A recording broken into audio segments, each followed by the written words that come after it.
Abandoned for being fertile in my past life. Reborn. I marry the heirless regent and am spoiled rotten. Play the full story in one go. Don't forget to like, comment, share, and subscribe. The exciting story begins right now. The smell of iron-thick blood choked my breath.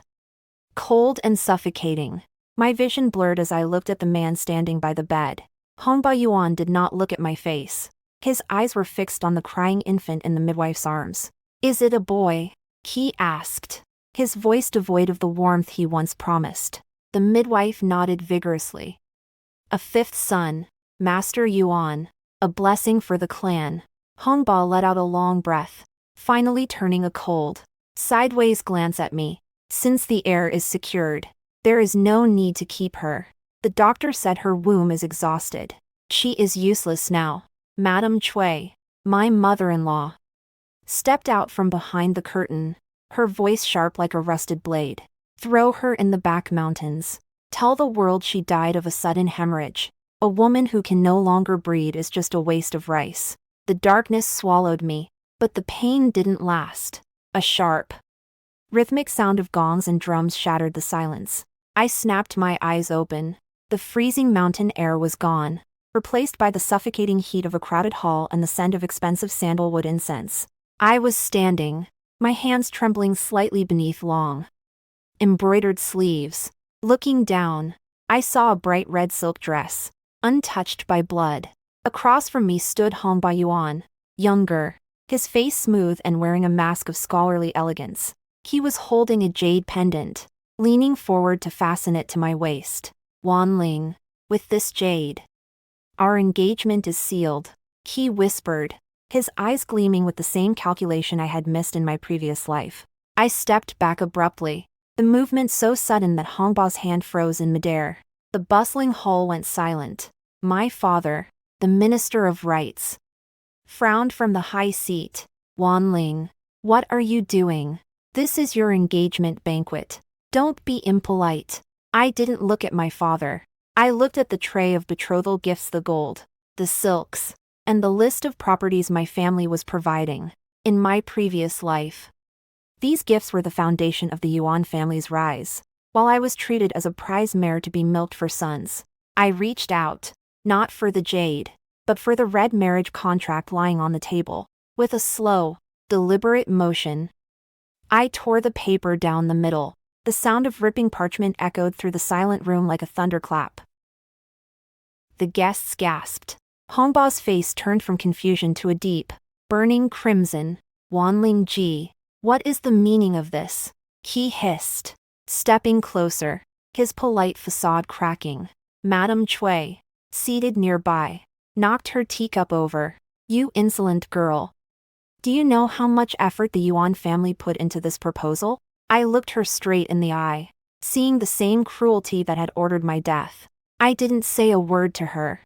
I turned my gaze toward the corner of the hall, toward the one man everyone else was too afraid to approach. Yan Jue sat there alone, the Prince Regent, the man who held the Emperor's sword in the Empire's throat.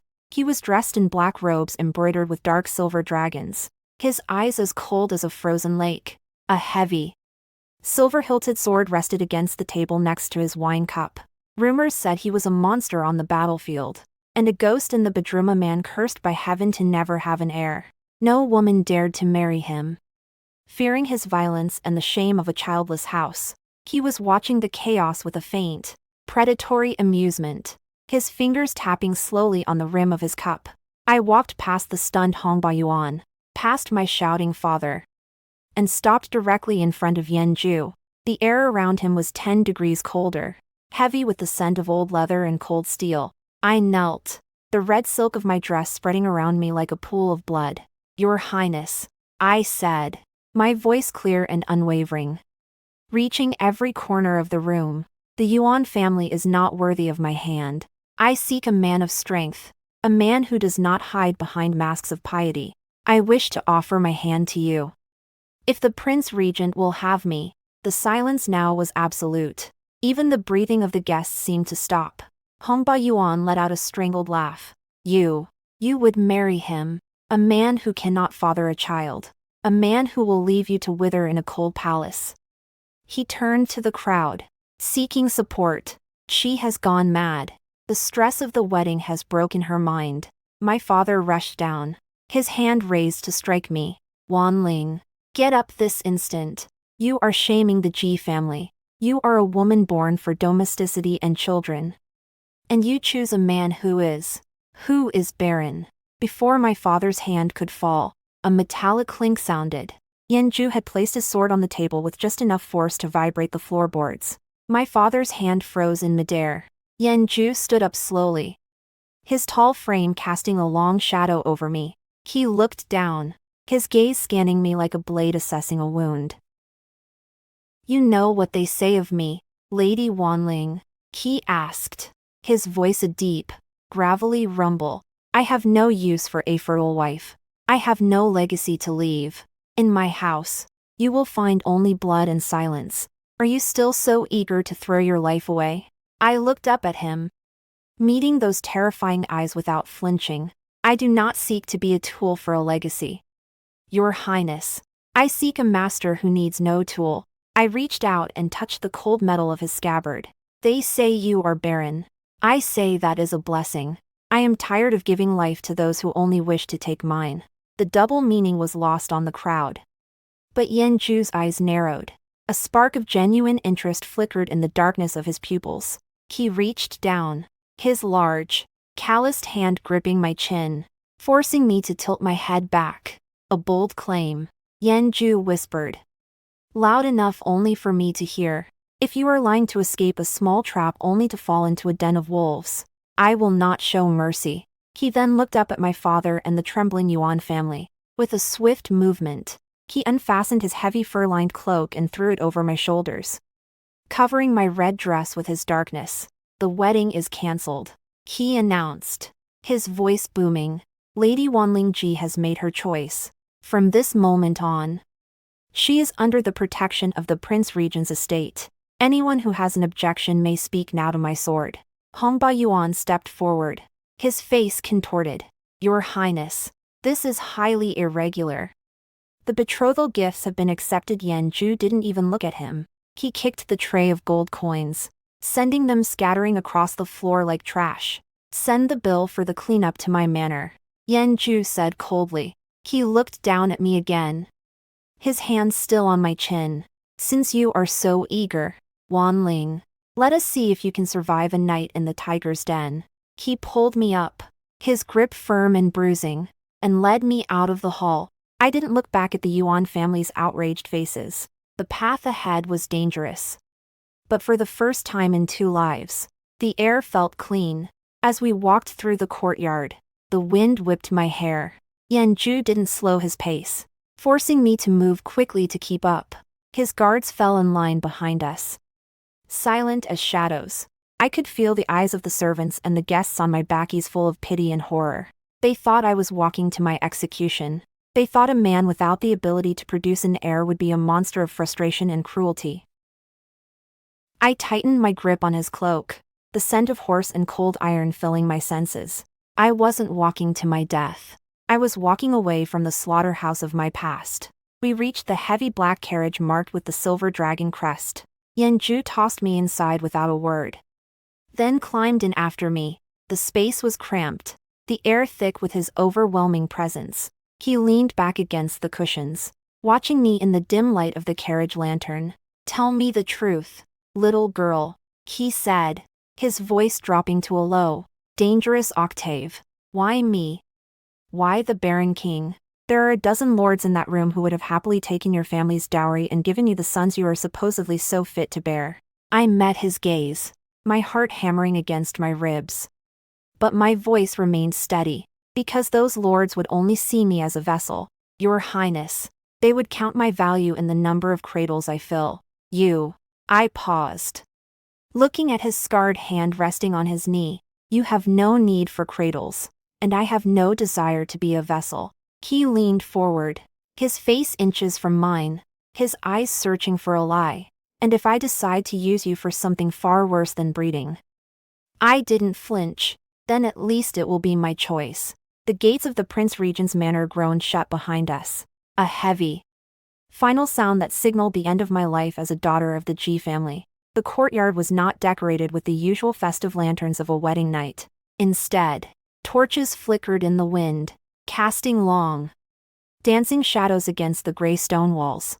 Yan Jue did not offer me his hand as I stepped down from the carriage. He strode ahead, the hem of his black robe sweeping across the ground like a gathering storm. I followed him, my heavy red skirts rustling against the cold pavement. The servants stood in silence, their heads bowed so low I could only see the tops of their caps. There was no music, no laughter, only the rhythmic clank of his sword against his thigh. He led me into the main bedroom, a chamber that smelled of cold incense and old parchment. The only splash of color was the pair of red candles flickering on the table, their wax dripping like tears. Yan Jue turned around, his face half hidden in the shadows. He reached out and grabbed the veil I hadn't even had the chance to wear, tossing it into the corner. In this house, there is no need for such theatrics, he said, his voice cold enough to frost the air. He walked to the table, poured a cup of cold tea, and sat down, his eyes never leaving mine. Now, tell me why a woman known for her blessed womb would throw herself at a man who has no use for one. I stood in the center of the room, the weight of the regent's cloak still on my shoulders. I did not move toward the bed. The Yuan family wanted a tool. My father wanted a bridge to power. I wanted a shield. I reached into my sleeve and pulled out a small, folded piece of paper map I had drawn from memory before the banquet. I did not come to you as a bride, Your Highness. I came as an ally. The Yuan family is not just a family of scholars. Behind their doors, they are stockpiling iron from the southern mines, iron that has not been reported to the Ministry of War. Yan Jue's hand paused, the teacup hovering near his lips. The silence in the room sharpened. He set the cup down slowly, the porcelain clicking against the wood. Iron, he repeated, his voice low and dangerous. The Yuan family is under the protection of the Empress Dowager. To accuse them of smuggling iron is to accuse the throne of treason. Why should I believe a girl who was ready to marry them only this morning? He stood up and walked toward me, each step deliberate. He stopped so close I could feel the heat radiating from his body, contrasting with the coldness of his gaze. He reached out, his fingers brushing the collar of the cloak he had given me. Because this morning, I died, I said, looking directly into his eyes. I wasn't lying. The Wanling Ji who loved Hongbai Yuan and believed in the sanctity of family had died in that pool of blood in the back mountains. I have seen the end of the path the Yuan family is walking. It leads to a throne built on corpses. If you send scouts to the western warehouse of the Yuan estate tonight, under the floorboards of the third granary, you will find the proof. If I am wrong, my head is yours to take by dawn. Yan Jue's eyes narrowed into slits, searching my face for a flicker of fear or deception. He found none.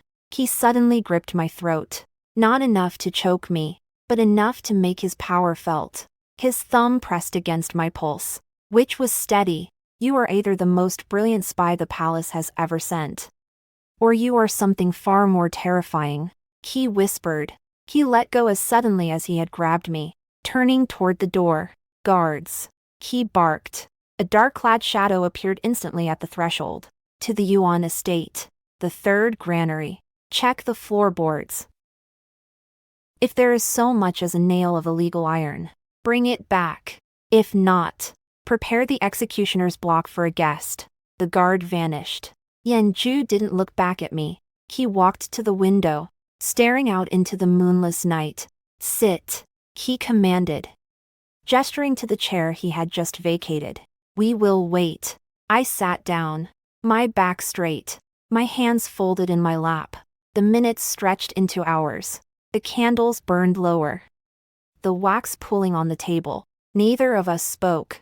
The tension in the room was like a bowstring stretched to the breaking point.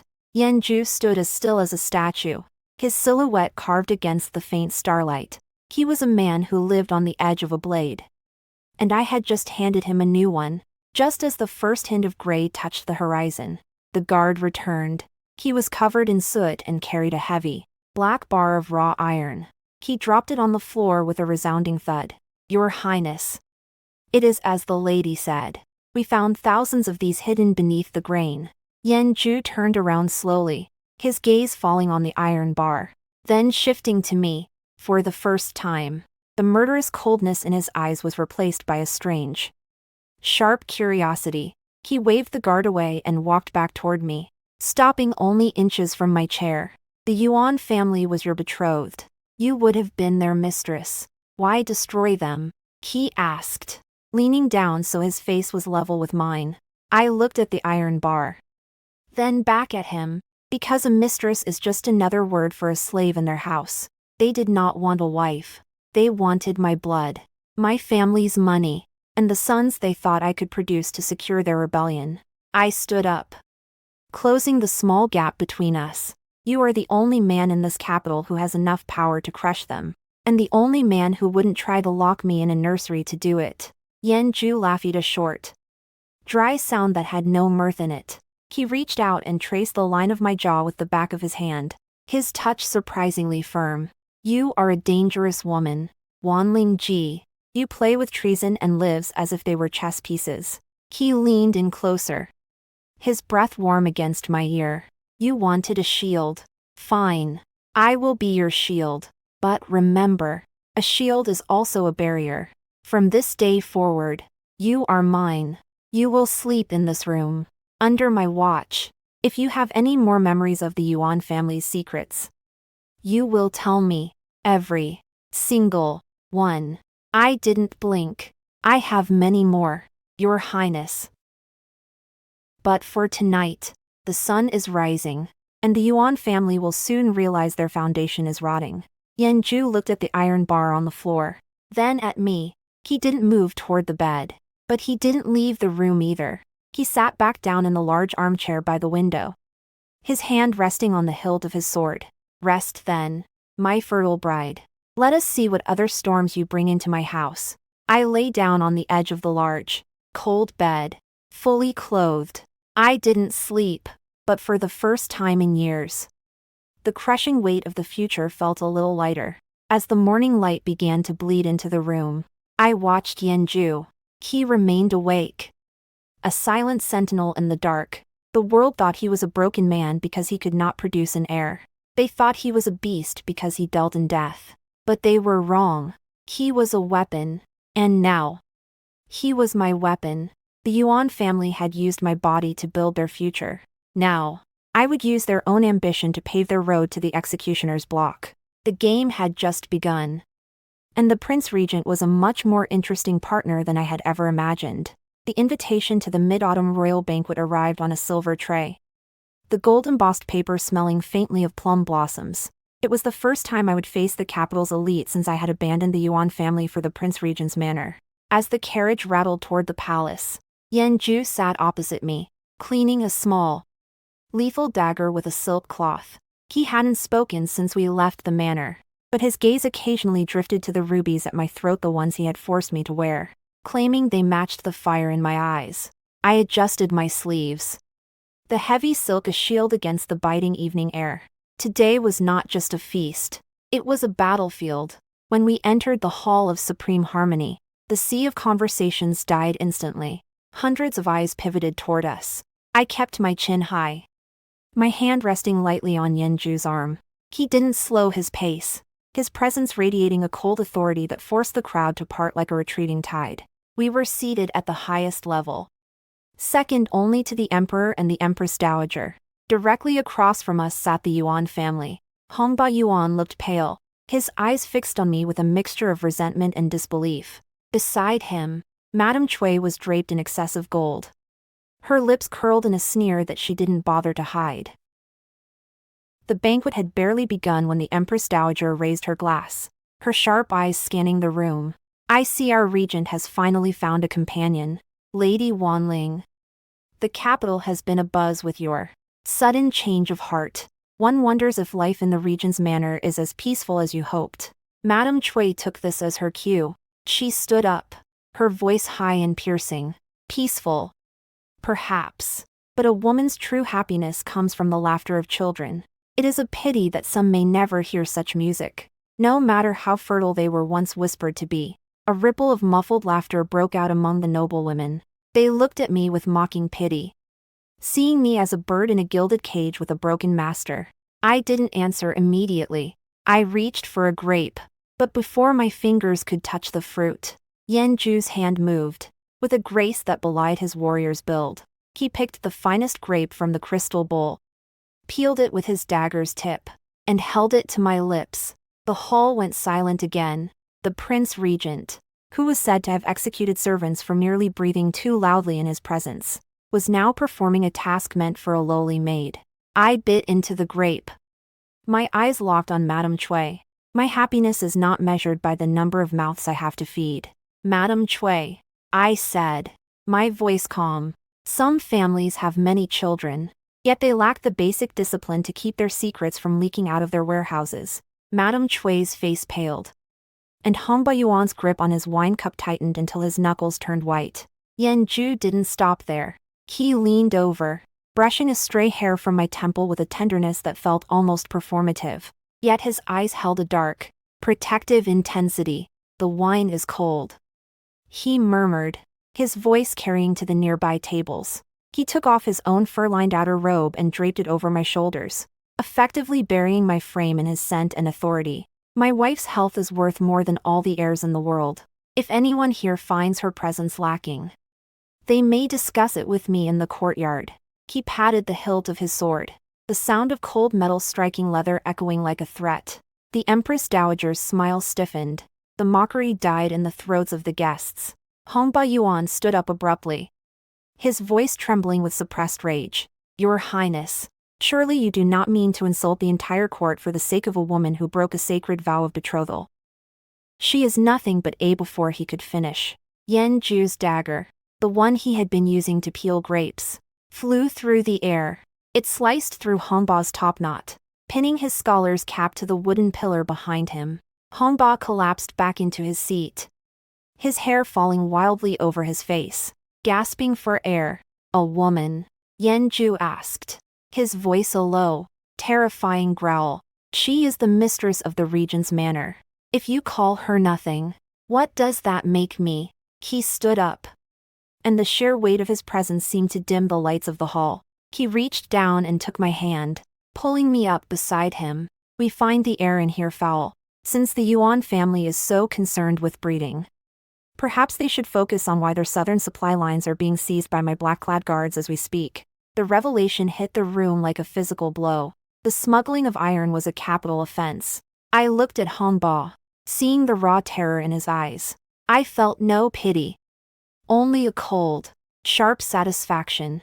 In my last life, he had used these very resources to climb over my corpse to the Prime Minister's seat. Now, those same resources were the noose around his neck. I leaned closer to Yan Jue, playing the part of the devoted wife. Your Highness, do not let them ruin your appetite. Some people are not worth the breath it takes to scold them. Yan Jue looked down at me, the corners of his mouth twitching into a ghost of a smile. He tucked my arm under his, leading me toward the exit. Behind us, the banquet descended into chaos. I heard the Empress Dowager calling for order, and the sound of Madame Jue's frantic sobbing, as we stepped out into the cool night air of the palace gardens. The silence of the moonlit path felt like a victory march. Yan Jue didn't let go of my hand. His grip was firm, almost possessive. You have a sharp tongue, Wanling, he said, the coldness in his voice replaced by a dry, dark humor, and a sharper mind. You knew exactly which nerve to hit. I stopped and looked up at him, the red silk of my dress shimmering under the stars. I only gave you the sword, Your Highness. You were the one who swung it. He leaned down, his face inches from mine. For a moment, I thought he might kiss me, but he only reached out and touched the ruby at my throat. I don't care about their heirs, he whispered, but if you ever try to play me the way you played them, I will ensure you never leave that manor again. I smiled, a slow, dangerous expression. I wouldn't dream of it. After all, where else could I find a shield as sturdy as you? We walked toward the carriage, the power dynamic between us shifting. I was no longer just a refugee seeking shelter. I was a partner in a game of empires. The Yuan family was already bleeding, And the court now knew that the Prince Regent's barn nest was no weakness, it was a weapon. As the carriage door closed, plunging us into darkness, I realized that the doting show at the banquet wasn't just for the audience. There was a heat in Yan Jue's eyes that had nothing to do with iron or treason. The predator had found a mate, and the hunt was only beginning. The following morning, the sun rose over a capital paralyzed by fear. By dawn, the imperial guards had surrounded the Yuan estate, the sound of heavy boots echoing through the streets like the heartbeat of a dying beast. I sat in the garden of the regent's manor, sipping tea that was bitter and strong. Across from me, Yan Jue was looking at a scroll, his expression unreadable. The piece was shattered when a servant hurried in, trembling. "Your Highness, Lady Wanling, Minister Ji is at the gates. He is demanding to see his daughter. He says it is a matter of family life and death." Yan Jue didn't look up from his scroll. Your father has a loud voice for a man whose foundation is shaking. He finally flicked his gaze toward me, his eyes cold and sharp. "Do you wish to see him? Or shall I have my guards toss him into the street?" I set my teacup down with a steady hand. "He is my father. If I don't face him, the world will say the regent's consort is hiding in fear. Let him in. I want to hear how he justifies the blood on his hands." Yan Jue nodded slightly, a flicker of approval in his eyes. "Bring the minister to the side hall, and make sure he sees the bloodstains on the floorboards from last night's interrogations." When I entered the side hall, my father, Minister Ji, was pacing like a caged animal. His official robes were wrinkled, and his face was a mask of frantic desperation. The moment he saw me, he rushed forward, his hand raised as if to strike. "You wretched girl, do you know what you've done? The Yuan family is being dismantled, and because of your public betrayal, the emperor is looking at the Ji family with suspicion. You have ruined us." I didn't flinch. I stood my ground, my eyes cold. "I haven't ruined the Ji family. Father, you did that the moment you signed the transport permits for the Yuan family's illegal iron." The color drained from his face instantly. He stumbled back, his raised hand trembling. How do you know about that?" That information was locked in the Yuan's private study. I took a step toward him, the silence of the room weighing heavily. "In your eyes, I was just a pawn to be married off for an alliance. You thought I was too busy looking at silks and jewelry to notice the ledgers on your desk or the secret meetings in the dead of night." I leaned in, my voice a low, lethal whisper. "I know everything. Father, I know about the gold hidden in the ancestral temple. I know about the letters to the southern borders. If the Ji family falls, it won't be because of my betrayal. It will be because of your greed. You would testify against your own father." He gasped, his voice cracking. "It is unfilial. Heaven will strike you down." I let out a sharp, joyless laugh.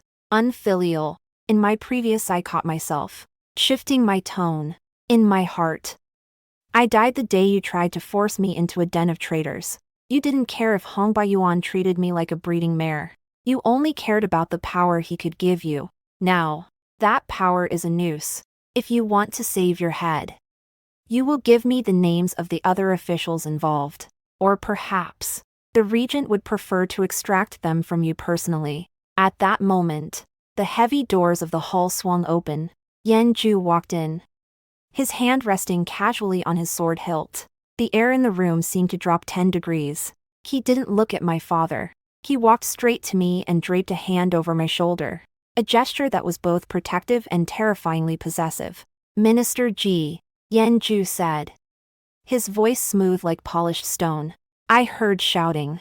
"I trust my consort hasn't been inconvenienced by your family grievances." My father fell to his knees, his forehead hitting the floor with a dull thud. "Your Highness, forgive her. She is young and confused. The Ji family is loyal. We have always been loyal."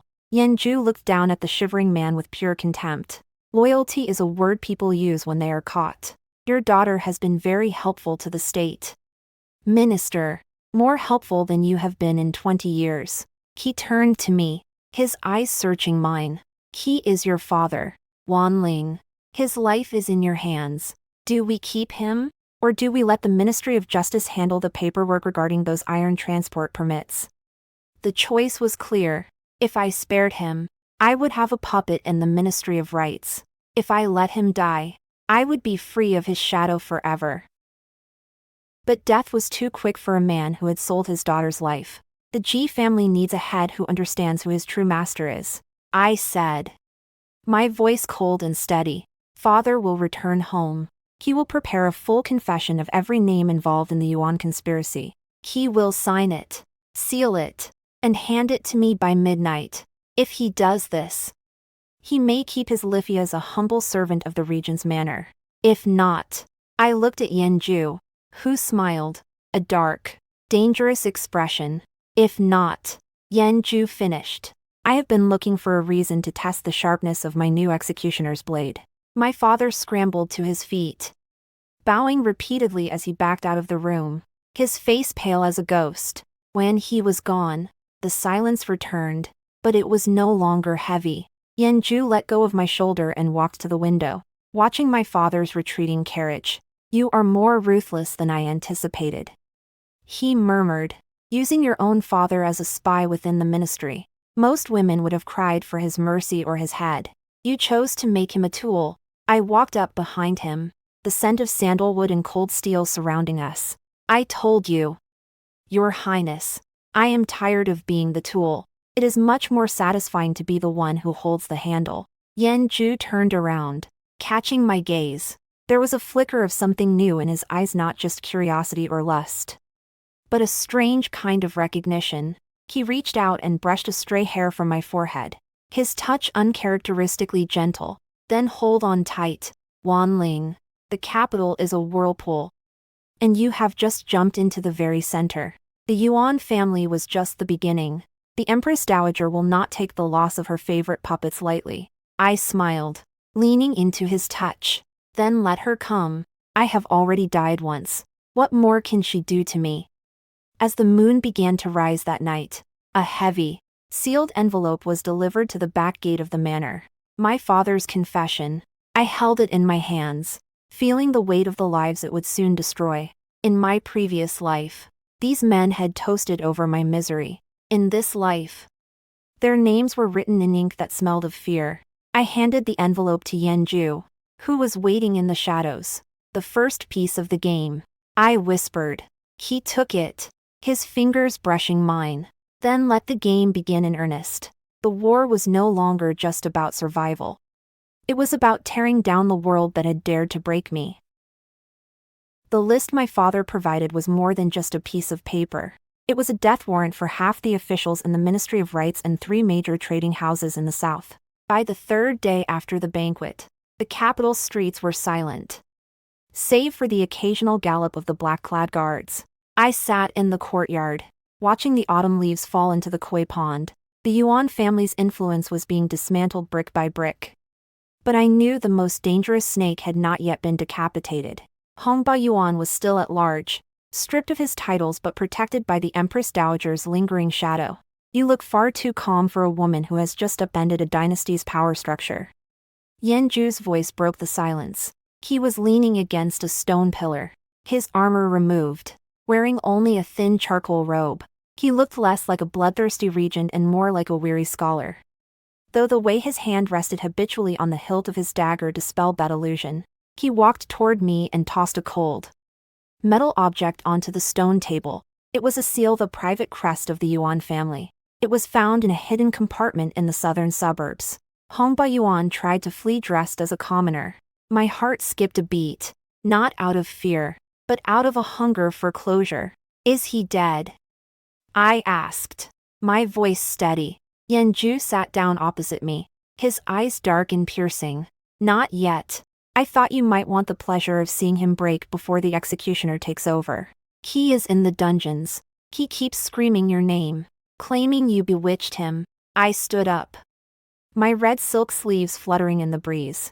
He wasn't bewitched, Your Highness. He was arrogant. He thought a woman's womb was her only value, and that my mind was as soft as the embroidery I used to do. We walked to the manor's underground prison, a place where the air was thick with the scent of damp earth and rusted iron. As the heavy iron doors groaned open, the sound of chains rattling echoed through the narrow corridor. In the furthest cell, Hongba Yuan sat on a pile of filthy straw. His once immaculate scholar's robes were torn and stained, and his face was gaunt. When he saw me, he lunged at the bars, his eyes bloodshot. Wanling, you traitorous jade. How could you do this? I loved you. I was going to make you the most powerful woman in the empire. I stopped just inches from the bars, looking down at him with a detachment that seemed to infuriate him more than anger would have. You loved the sons you thought I would give you, Hongba. You loved the wealth my father promised. You never saw me at all. I leaned in closer, my voice a whisper that only he could hear. In another life. You pushed me into a frozen pond after I lost your child. You let me die in the cold while you celebrated your new alliance. Did you think heaven wouldn't notice? His eyes widened, a flicker of genuine terror crossing his face. What? What are you talking about? A pond. You're mad. Perhaps, I said, straightening up, but I am a madwoman who is alive, and you are a genius who is already dead. I turned back to Yan Jue, who had been watching the exchange with a thoughtful expression. He stepped forward, placing a heavy hand on my waist, pulling me back into his shadow. The guards will handle the rest, he said, his voice dropping to a dangerous register as he addressed Hongba. Every time you scream her name, they will take a finger. Let's see how long your love lasts. As we left the dark cellar and returned to the sunlight, the contrast was blinding. Yan Jue didn't let go of me immediately. He led me to the edge of the pond where we had started. You spoke of a frozen pond, he said quietly, his gaze fixed on my face. Your eyes looked as if you were actually feeling the ice. Is that the secret you carry? The reason you know things you shouldn't? I looked at him, realizing that this man, for all his brutality, was far more observant than anyone I had ever known. Does it matter where the knowledge comes from? As long as it serves you, I countered. Yan Jue laughed, a low rumble in his chest. He reached out and cupped my cheek, his thumb grazing my lower lip. To me, no. But you should know. Wanling, I don't just use weapons. I keep them, I polish them, and I destroy anyone who tries to take them from me. His intensity was overwhelming, a fire that threatened to consume the cold barriers I had built around my heart. The Empress Dowager has summoned you, he continued, his tone shifting back to the pragmatic. She wants to comfort you after the trauma of the Yuan family's betrayal. It's a trap. Of course, I smiled, feeling the familiar rush of the hunt. Then we should make sure she doesn't go disappointed.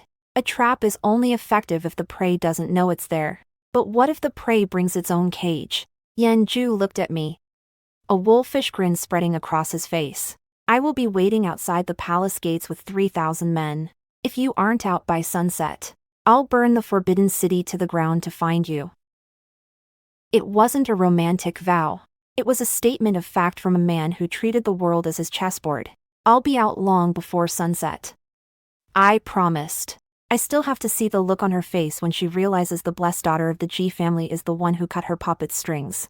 We stood there in the golden autumn light, two monsters who had found a strange, lethal harmony in each other. The revenge I had craved was no longer a lonely path.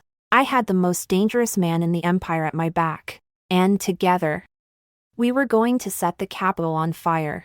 The air in Sinang Palace was heavy with the scent of sandalwood and something sharper, the smell of old power refusing to rot quietly. The Empress Dowager sat on her phoenix throne, her face a mask of gilded composure.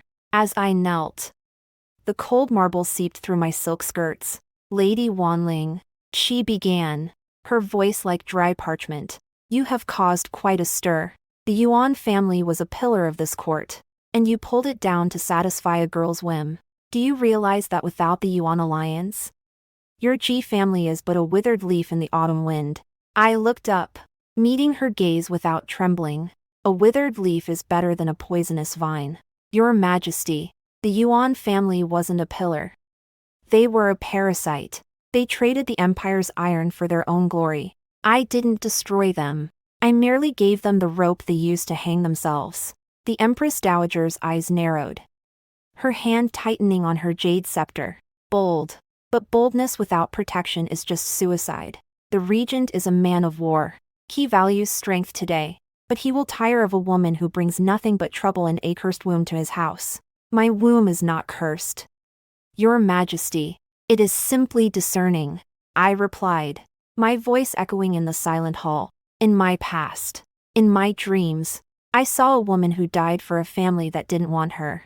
I decided that this time, I would only belong to a man who didn't need me to be a vessel for his legacy, but a partner for his ambition. I reached into my sleeve and pulled out a small, blood-red silk pouch. My father sent this. It contains the private seals of the governors who were paying tribute directly to this palace through the Yuan family. If I don't leave this hall by sunset, my servants will deliver the copies to the imperial censors. The Empress Dowager's composure cracked. She stood up, her robes rustling like a snake in the grass. You dare threaten me? Within these walls, I am the law. At that moment, the muffled sound of a distant trumpet blast cut through the air, followed by the rhythmic clanking of heavy armor. The doors of the hall were thrown open, and the sunset spilled across the floor, casting a long, jagged shadow. Yan Jue stood there, his sword unsheathed and dripping with the blood of the palace guards who had tried to bar his way. The law ends where my sword begins. Mother, Yan Jue said, his voice cold and resonant. He walked past the terrified eunuchs, coming to stand directly beside me. He didn't look at the Empress Dowager. He looked down at me, checking for any sign of harm. Finding none, he turned his lethal gaze to the throne. The Ji family's daughter is now the regent's consort. Her words are my orders. If you wish to retire to the summer palace and live out your days in peace, you will sign the decree of abdication for the Council of Regents tonight. If not, I will show you why they call me the god of slaughter. The Empress Dowager collapsed back into her throne, the gold ornaments in her hair trembling. The era of her shadow rule was over. I felt Yan Jue's hand close over mine, his grip warm and calloused. I realized then that my revenge was complete. The Yuan family was destroyed. My father was a puppet under my thumb, and the woman who had orchestrated the capital's corruption was broken. But more than that, I had changed the ending of my own story. I wasn't the broken corpse in the frozen pond anymore. I was the fire that had burned the world down to build something new. We walked out of the Forbidden City as the stars began to appear. The air was crisp and clear, no longer smelling of decay. Yan Jue pulled me to a stop near the bridge. You played a dangerous game today, Wanling. You didn't tell me you had those seals.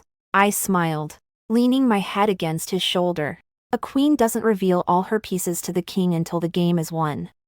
Your Highness. He laughed, pulling me into a fierce embrace. Then it seems I must spend the rest of our lives learning the rest of your moves. In my last life, I died in silence and shame. In this life, I stood at the pinnacle of the empire, held by the only man strong enough to stand by my side. The rumors of my barrenness would never matter, for we would build a legacy not of blood, but of iron and will. As the carriage rolled toward the regent's manor, I looked at the moon, bright and unwavering. The winter was coming. But for the first time, I wasn't afraid of the cold. The story is now complete. Thank you for listening. Feel free to subscribe, like, share, and comment. Thank you.